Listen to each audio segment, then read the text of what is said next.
Hi hello నమస్తే welcome to mister Rama media. నేను మీ anchor రమౌత్. Yes, BR Naidu ప్రస్తుతం టీటీడీ చైర్మన్ ఆయన.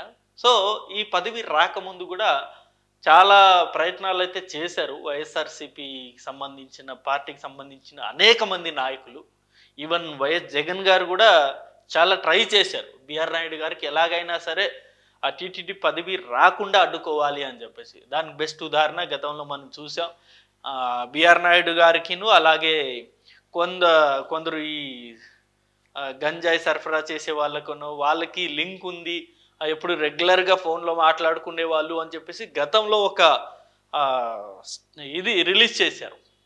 ఏది బిగ్ బాంబ్ బ్లాస్ట్ అని చెప్పేసి గతంలో ఒక బిగ్గెస్ట్ ఎక్స్ప్లోజివ్ అని చెప్పేసి గతంలో ఒక న్యూస్ అనేది సర్క్యులేట్ చేశారు వైఎస్ఆర్సీపీ సోషల్ మీడియాలో.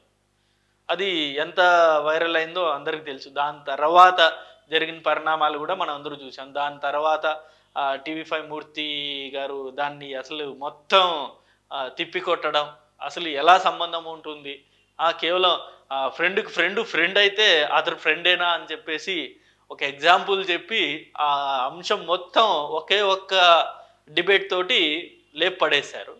అది వేరే విషయం అనుకోండి. సో ఇవన్నీ పక్కన పెడితే బిఆర్ నాయుడు గారు టీటీడీ చైర్మన్గా వచ్చిన దగ్గర నుండి చాలా మార్పులు అయితే జరుగుతూ ఉన్నాయి టీటీడీలో. మనం అందరూ చూస్తూనే ఉన్నాం. ముఖ్యంగా కూటమి ప్రభుత్వం వచ్చిన తర్వాత చాలా మార్పులు అయితే చేస్తున్నారు.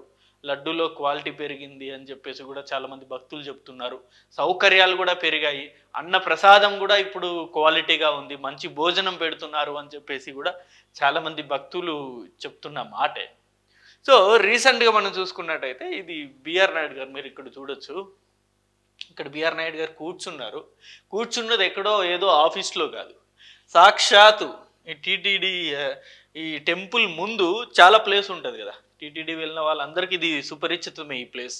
ఇక్కడ బయటకు మెట్లెక్కి బయటకు వెళ్ళిపోయేది ఈ మార్గంలో బిఆర్ నాయుడు గారు కూర్చొని భక్తుల సమస్యల్ని డైరెక్ట్గా తెలుసుకుంటున్నారు ఆయన. ఇది ఆయన గొప్పతనం. ఇప్పటివరకు ఏ చైర్మన్ కూడా అలా చేయలేదు. గతంలో వైవి సుబ్బారెడ్డి గారు ఉన్నారు, అలాగే కరుణాకర్ రెడ్డి గారు ఉన్నారు, అండ్ గతంలో టీడీపీ హయాంలో కూడా చాలామంది చైర్మన్లుగా పనిచేశారు. కానీ ఎవరే కానీ ఇలా మెట్ల మీద కూర్చొని వచ్చిన భక్తులు వాళ్ళకి ఏమైనా ప్రాబ్లమ్స్ ఉన్నాయా, ఇంకెలాంటి మార్పులు చేయాలి అని చెప్పేసి ఆయన డైరెక్ట్గా భక్తుల్ని కలిసే ఆయన ఫీడ్బ్యాక్ అనేది తీసుకున్నారు నిన్న. ఎంత గ్రేట్ కదండి అసలు. నిజంగా ఇట్లాంటివే చేయాలి. ఇప్పుడు డైల్ టు ఈవో అని ఒక ప్రోగ్రాం చేస్తున్నారు. అంటే ఏమన్నా ప్రాబ్లం ఉంటే ఆ ఫోన్ నెంబర్కి ఫోన్ చేసి చెప్పడం, అదొక డైలీ రెగ్యులర్గా ఎవ్రీ వీక్ జరిగే కార్యక్రమం. అది కాకుండా డైరెక్ట్గా పబ్లిక్లోనే వెళ్ళి ఇలా వాళ్ళ ప్రాబ్లమ్స్ ఏమన్నా ఉన్నాయా, మనం ఇంకా టీటీడీని ఇంకెలా డెవలప్ చేయొచ్చు అని ఇలా డైరెక్ట్ కనుక్కోవడం అన్నది కూడా అసలు చాలా గొప్పతనం. చూడొచ్చు మనం, ఈ పెద్ద ఆయనతో మాట్లాడుతున్నారు. అలాగే వచ్చేసి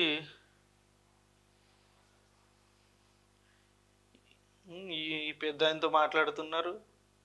దాని తర్వాత ఇక్కడ కూడా చూసుకోవచ్చు. ఇంకో భక్తుడి దగ్గర కూడా ఆయన ఫీడ్బ్యాక్ అనేది తీసుకోవడం జరుగుతుంది.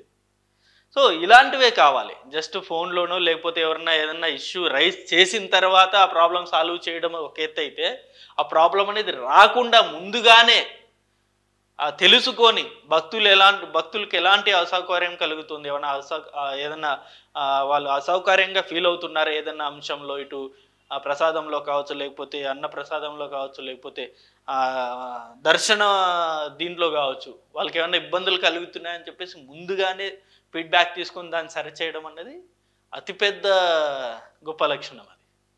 సో మొత్తానికైతే బిఆర్ నాయుడు గారు అయితే ఛార్జ్ తీసుకున్న దగ్గర నుండి చాలా మార్పులు అయితే జరుగుతూ ఉన్నాయి టీటీడీలో. ఇప్పుడు దర్శనానికి కూడా ఫాస్ట్గా దర్శనం అయ్యేలా కూడా చాలా టెక్నాలజీని కూడా తీసుకొచ్చే ప్రయత్నాలు చేస్తూ ఉన్నారు. మనం రీసెంట్గానే చూసాం, అనేక మంది అనేక కంపెనీలు వచ్చి ఎలా దర్శనం ఫాస్ట్గా అయ్యేలా టెక్నాలజీని యూజ్ చేసి మనం చేయొచ్చు అన్నది చాలా రీసెంట్గా చాలా వీడియోస్ కూడా వచ్చాయి. టీటీడీ వాళ్ళు మొత్తం ఎక్స్ప్లెయిన్ చేస్తూ, ఆ కంపెనీస్ వాళ్ళు మొత్తం ఎక్స్ప్లెయిన్ చేస్తున్న వీడియోస్ కూడా మనం చూసాం. సో మరి ఆ టెక్నాలజీని కూడా తీసుకొచ్చే అవకాశం అయితే ఖచ్చితంగా అయితే ఉంది దర్శనంలో. మరి చూద్దాం ఇంకెలాంటి భవిష్యత్తులో ఎలాంటి మార్పులు అనేది చేస్తారన్నది. ఇది వీడియో. అంటే ఈ అంశం మీద మీ అభిప్రాయం కూడా కింద కామెంట్ రూపంలో తెలియజేయండి. Thank you for watching this video. Thank you.